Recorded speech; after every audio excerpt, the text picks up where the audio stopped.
One of those enthusiasms. So. Okay, this is a rationale that looks kind of long, but we did it because we want to teach character education in the schools because it is a question that is countlessly repeated by numerous members of a school district and ranging from parents to the school board members themselves. Today, character education programs should be an essential part of a school's curriculum. It seems too many of our schools have become war zones and the violence rates within America's schools are on the rise.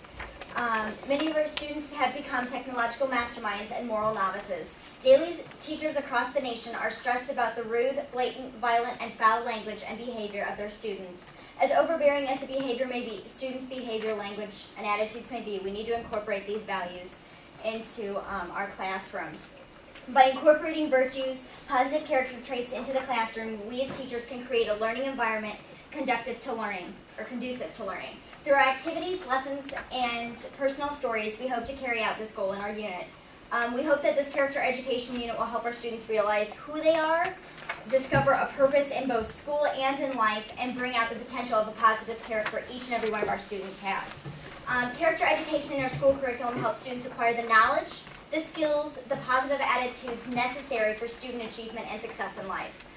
These values of character education that we are focusing on in the advisory unit are respect, truthfulness, responsibility, cooperation, honesty, cleanliness, enthusiasm, and creativity, all of which will affirm the basic human worth and dignity and support healthy communities, both in the school and as a community as a whole.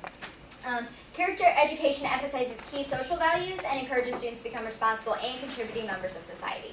So hopefully our lesson will do this. Okay. Our introductory lesson, the first day of class, we're going to have students watch 10 minutes of the peer pressure video, which is the video that's right on top, right there.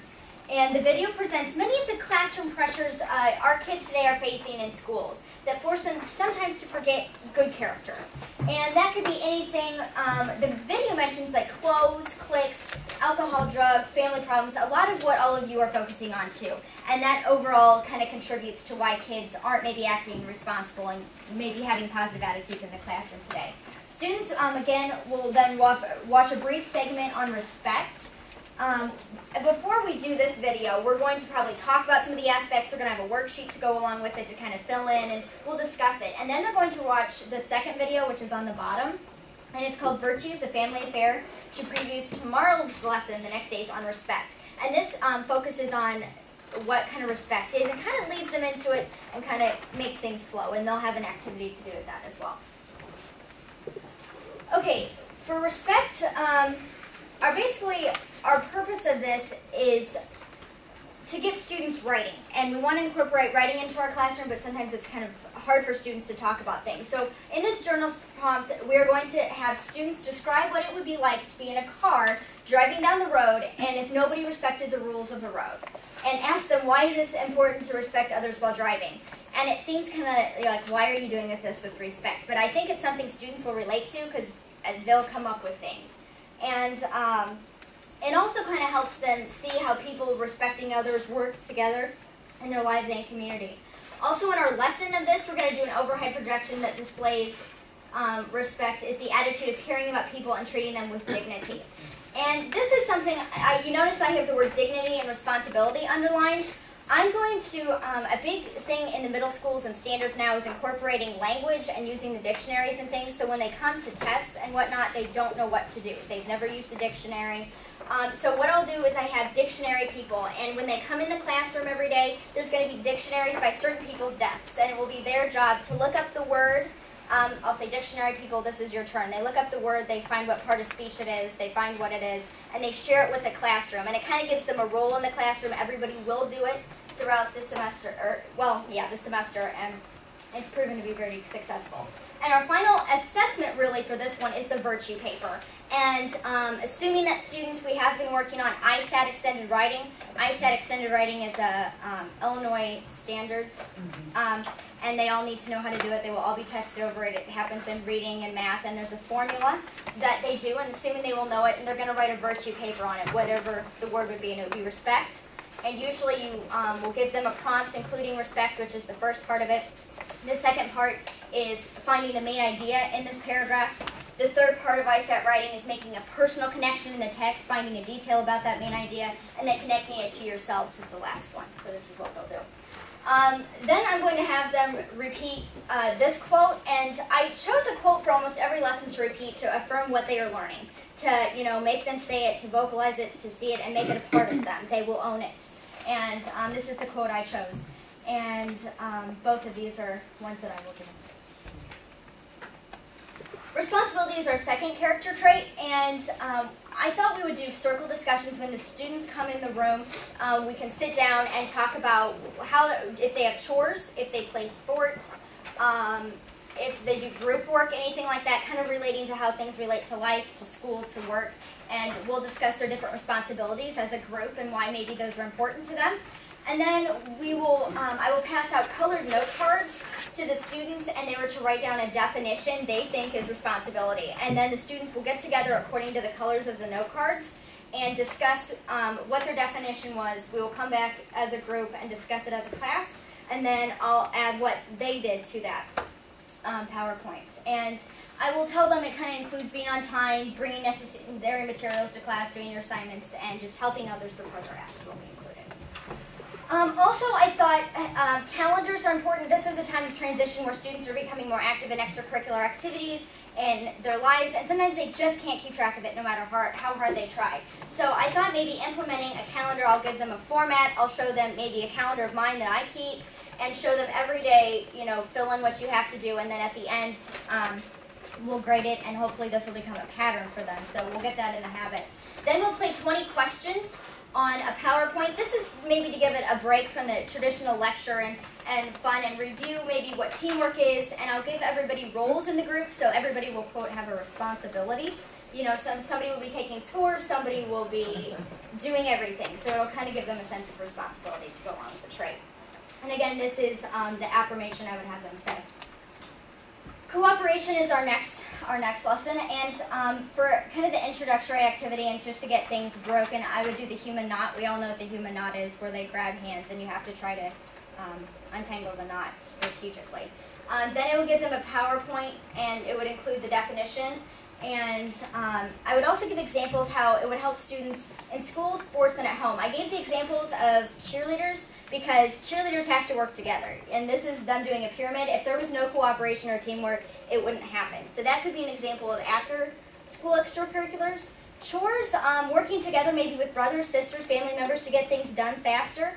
That involves cooperation and group work. To get things done, to make sure everybody has, which goes with responsibility, you need to cooperate and be responsible for your parts.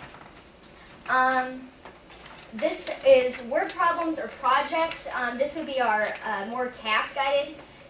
We would give students in groups word problems or a project to do to try to solve, and then after that, their assignment would be to write a reflection on why it was important to solve this, and whether it be a word problem or the project they're doing, and kind of reflect on what aspects they were cooperating, and when things didn't work, what could they have done and cooperated with each other. And this is, again, by uniting we stand, and by dividing we fall, so together we can do this, is the quote. The next one was truthfulness, and we would play true truths and a lie again. Most of you have all played it as well.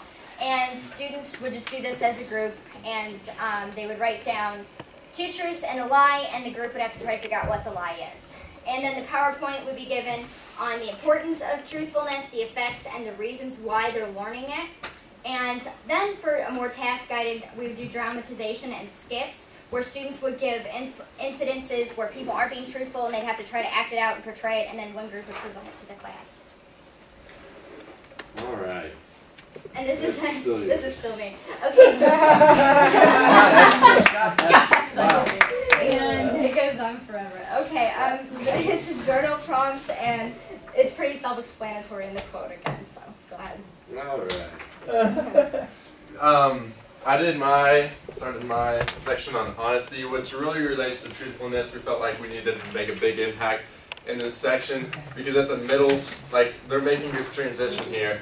And by being honest, it's important because once they start telling lies at an early age, they figure out, hey, I can get away with this, But it's important to, make an impact on them that truthfulness and honesty is an important issue.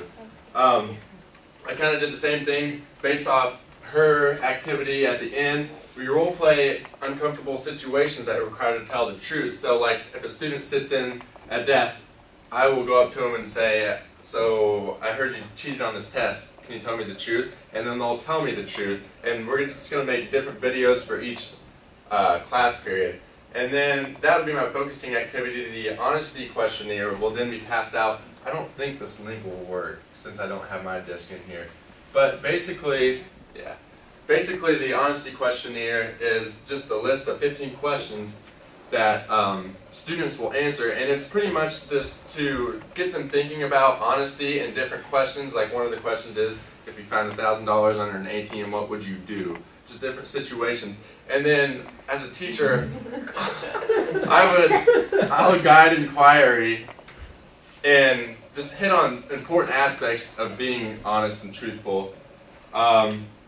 And then at the end of the lesson, share quotes with honesty, and I found these that were really made an impact. Without courage, there can be no truth, and without truth, there can be no other virtues. When in doubt, tell the truth, and truth never changes a cause that is just. So, cleanliness. My cleanliness lesson mostly focuses on germs and how germs are spread and the importance of washing your hands. Whenever I was in practicum, I know they had hand sanitizers in every single classroom, and that seems like it's catching on pretty quick, the hand sanitizer thing. I remember I never had hand sanitizers or anything like that, but that's becoming more and more important. My activity I did, first of all, the ABCs, have the students recite the ABCs and say this is how long you should be washing your hands, approximately.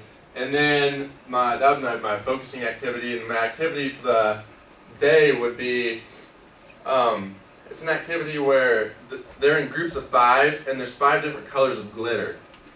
And it'd be really messy, but you would have to figure out a way. I don't know, I wouldn't be good on carpet, but on linoleum or something. And they have 5 different colors of glitter, and each person in the group, there's 5 group members, they put their hand in the glitter, and their specific glitter, and then they shake hands with everybody in the group, and then they look at their hand. And then that signifies the germs that are spreading. So, and then I lead a discussion on that, and what do you think about this activity? What did it change about, your view of, washing hands? And then at the end of the day, or the end of the lesson, they will, I will model for them how to wash hands with hand sanitizers, get all the cracks and ABCs, and then different students will come up and wash their hands with hand sanitizer. So, enthusiasm, like I said, biggest thing to this is keep high energy throughout the lesson. So, you're enthused about something, like, they're like, whoa. Like, wow. So, I would have to model my own enthusiasm I have an enthusiasm, for baseball, and that's something that I really like, so I'd bring in a baseball bat. And, just get them thinking about visuals. And then they would, students are put into groups of 4 and given a poster board to portray enthusiasm. Those 4 students have to work together, and it kind of portrays other character values within the lesson. They have to have respect for the other students. They have to cooperate with the other students to collectively find something that all 4 people are enthusiastic about. And then they'll present their poster boards. Yeah, next one. The egg drop project. This is Nathan and I always say me and Nathan. Nathan and I actually incorporated this into our classroom, in a math classroom. And Nick, I feel like, I don't know if you feel like it, Nathan, but I think it can go hand in hand in creativity, because these students have to. Oh, definitely. The most creative I guess I have to explain it to you first. The egg drop project is they get a certain amount of materials. They get, a styrofoam cup, 20 plastic straws, 20 cotton balls. 20 cotton balls. There is a list of things. And they have to put this, and they have glue and tape, and they have to construct an apparatus that when dropped off different levels, so we'll drop them off 5, 10, 15, 20 feet, it has to hold an egg and not break. It's a really, really fun activity. And honestly, the most creative ones are usually the ones that win. So that would be really important to just in terms of creativity, so the students can just, you know, explore what they think will do the best job. And it's important for the teacher not to model too much of what to do. And usually, the thing I like about this too, creativity kind of spawned off other people's ideas. It's like, hey, then we gave them a Ziploc bag, and one of the students blew air in it and Ziplocked it, and it had an air cushion. And then another group saw that, and they say, hey, we're going to incorporate that idea, but we're going to put this on top of it. And then it's just all sorts of creative ideas. I mean, literally, we gave them no tips, like no. Yeah. I mean, maybe we gave them like one little. And then something, but I made one it myself. It was yeah. totally student created, totally. And they were making parachutes and all sorts of things. And then I even made one and didn't do as good as the students. Yeah. I was embarrassed. And then there would be peer evaluation sheets administered. So here again, we would stress the importance of honesty and truthfulness in terms of grading your other members. Here's some pictures, because this is kind of a well-known project. A few pictures on the internet that people created. So, and then the culminating activity would be Jeopardy, and we put categories of character education together, and we played Jeopardy with the students. So, this is actually the activity we're going to be doing with you right now. We won't go through too many of them because we're getting close to time. Very young algebra.